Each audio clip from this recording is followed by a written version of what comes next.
बिहार की राजधानी पटना से सटा हुआ हाजीपुर और हाजीपुर में आयोजित एक प्रेस कॉन्फ्रेंस। उस प्रेस कॉन्फ्रेंस में चिराग पासवान के जीजा और पार्टी के सांसद अरुण भारती कहते हैं कि हर 15 से 20 साल में राज्य का राजनीतिक मिजाज बदल जाता है और अगले 2 दशक के लिए चिराग पासवान सबसे काबिल नेतृत्व करता है। वो कहते हैं कि चिराग पासवान को बिहार अपने मुख्यमंत्री के तौर पर स्वीकार कर चुका है और अरुण भारती का ये कहना ही था कि इसको लेकर चर्चाएं शुरू हो गई कि क्या चिराग पासवान और राहुल गांधी के बीच कोई बातचीत हो रही है। इसी बीच चिराग पासवान की पार्टी के एक कार्यक्रम का एक पोस्टर जारी होता है। उस पोस्टर में गौर करने वाले कहते हैं कि पहली बार चिराग पासवान अपनी पार्टी के कार्यक्रमों में एनडीए के किसी घटक दल के नेता की तस्वीरों को नहीं उन्होंने छापा है और ये चर्चाएं चलती हैं कि चिराग पासवान की पार्टी अपने कार्यक्रमों में केवल निजी तौर पर चिराग पासवान को प्रमोट करना चाहती है। और क्या वाकई में चिराग पासवान एनडीए को छोड़कर जाने वाले हैं और राहुल गांधी से कोई बातचीत चल रही है। जब लोगों का शक गहराया, हमने तमाम बैकग्राउंड में चल रही पृष्ठभूमि में जो तमाम कथाएं चल रही हैं उन कथाओं को समझा और तब हमने सोचा कि जरा इस पर चर्चा की जाए। सब पर चर्चा करेंगे, लेकिन आगे बातचीत करने से पहले हमारा नमस्कार स्वीकार करिए। हमारा नाम मोहित कुमार सिंह है। सबसे पहले चिराग पासवान के जीजा अरुण भारती के प्रेस कॉन्फ्रेंस को आप समझिए। हाजीपुर में एक प्रेस कॉन्फ्रेंस होता है। अरुण भारती जो चिराग पासवान के सिर्फ सांसद नहीं है, उनके जीजा नहीं है, बल्कि अरुण भारती वो व्यक्ति हैं, उनके मुंह से जो शब्द निकलता है वो चिराग पासवान का होता है। मतलब कि बोलते अरुण भारती हैं लेकिन वो शब्द चिराग पासवान का होता है। और अरुण भारती कहते हैं कि बिहार अब 15 से 20 साल के बाद उसका राजनीतिक मिजाज बदल चुका है और अगले 2 दशक के लिए चिराग पासवान को मुख्यमंत्री के तौर पर स्वीकार कर चुका है। और चिराग पासवान की सभाओं में जो भीड़ आ रही है वो इस बात का प्रमाण है। एक कहानी निकल कर आती है कि आखिरकार ये लड़ाई शुरू क्यों हुई। 20 और 70 का मामला है। 20 बनाम 70 की लड़ाई ये है कि चिराग पासवान की पार्टी की डिमांड है कि कम से कम 70 सीट चाहिए चुनाव लड़ने के लिए। भारतीय जनता पार्टी की तरफ से 20 सीट का ऑफर दिया गया है और वो लगभग कंफर्म किया जा चुका है। अब चिराग पासवान की पार्टी इन तमाम चीजों के बाद अपने लिए रास्ता तलाश रही है कि हम क्या कर सकते हैं। एक शब्द आता है प्रेशर पॉलिटिक्स। कहा जा रहा है कि चिराग पासवान इसी के जरिए अपने उन समस्याओं को सुलझाना चाहते हैं। जब चिराग पासवान के जीजा हाजीपुर में चिराग पासवान को सीएम कैंडिडेट बताते हैं तो चाहे अनचाहे यह संदेश चला जाता है कि नीतीश कुमार के नेतृत्व पर खतरा तो है जब तक चिराग पासवान है, और चिराग पासवान खुश नहीं है तो नीतीश कुमार भी चुनाव को लेकर आश्वस्त नहीं रह सकते हैं। इसके बाद चिराग पासवान की पार्टी के कार्यक्रम का पोस्टर आता है। उन पोस्टरों में किसी भी दूसरे जो दल हैं एनडीए के, उनके नेताओं को जगह नहीं दी जाती है।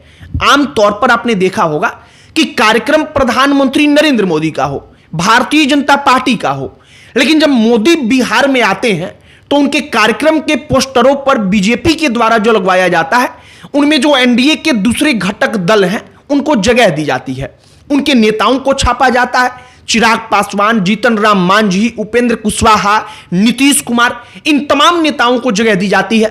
लेकिन चिराग पासवान के पार्टी के तरफ से जो कार्यक्रम का पोस्टर जारी होता है उस पोस्टर में कोई दूसरा नहीं होता, केवल चिराग पासवान, उनके पिता स्वर्गीय रामविलास पासवान और जो तमाम अन्य महापुरुषों की तस्वीरें होती हैं वो लगी होती हैं।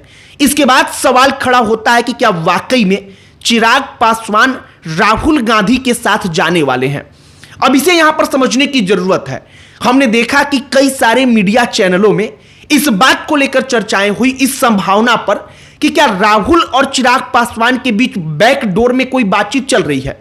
जहां तक हमें समझ में आता है कि अगर बैकडोर में कोई बातचीत हो रही होती तो चिराग पासवान का मौजूदा वक्त में नरेंद्र मोदी की मां को जो गाली दिया गया उस पर जो उनका रुख है कि वो कांग्रेस पार्टी और राष्ट्रीय जनता दल को संस्कार विहीन बता रहे हैं।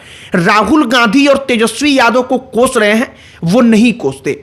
चिराग पासवान यहां पर शांत रहते और चिराग पासवान इस वक्त पर भी राहुल और तेजस्वी को कोस रहे हैं। इसका मतलब कि कोई बातचीत बैकडोर में नहीं चल रही है।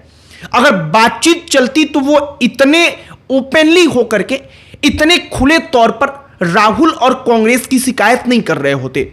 एक और बात आप समझिए कि अगर बातचीत नहीं हो रही है तब चिराग पासवान अपने पोस्टरों के जरिए क्या मैसेज देना चाहते हैं?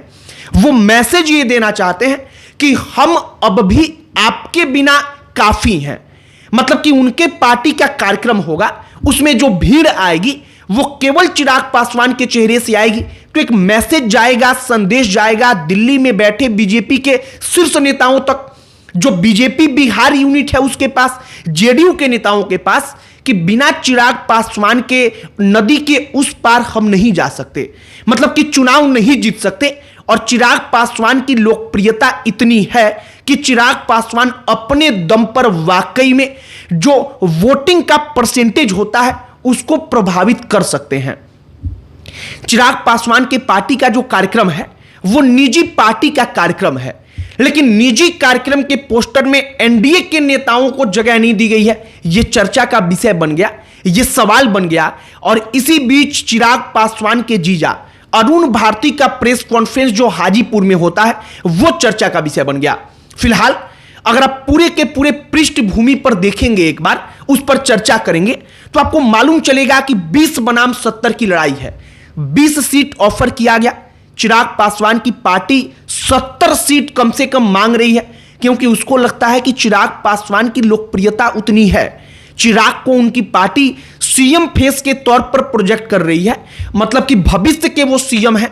और 20 सीट पर ही उनकी पार्टी चुनाव लड़ेगी, तो ये इंसाफ नहीं है।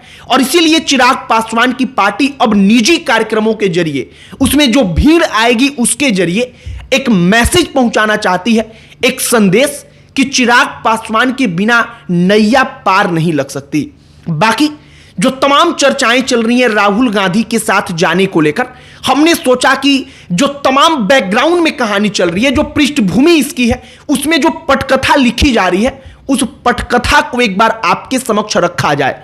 हमने वो पूरी की पूरी कहानी, पूरी की पूरी जो पृष्ठभूमि में चीजें चल रही हैं, उसको आपके समक्ष रखने का प्रयास किया है। आपकी प्रतिक्रिया इस पर जो भी है आप कमेंट बॉक्स में लिखकर बता सकते हैं। बाकी किसी अन्य टॉपिक पर अगर आप चाहते हो कि हम वीडियो बनाएं तो आप उसे भी कमेंट बॉक्स में लिखकर बताइएगा। हमारा पूरा प्रयास होगा कि हम उस टॉपिक पर भी वीडियो बनाएं, उस पर भी चर्चा करें। बाकी इस वीडियो को वहीं पर समाप्त करते हैं। आपकी प्रतिक्रिया का हमें इंतजार रहेगा। अंत में हमारा परिचय, हमारा नाम मोहित कुमार सिंह है। बहुत बहुत धन्यवाद।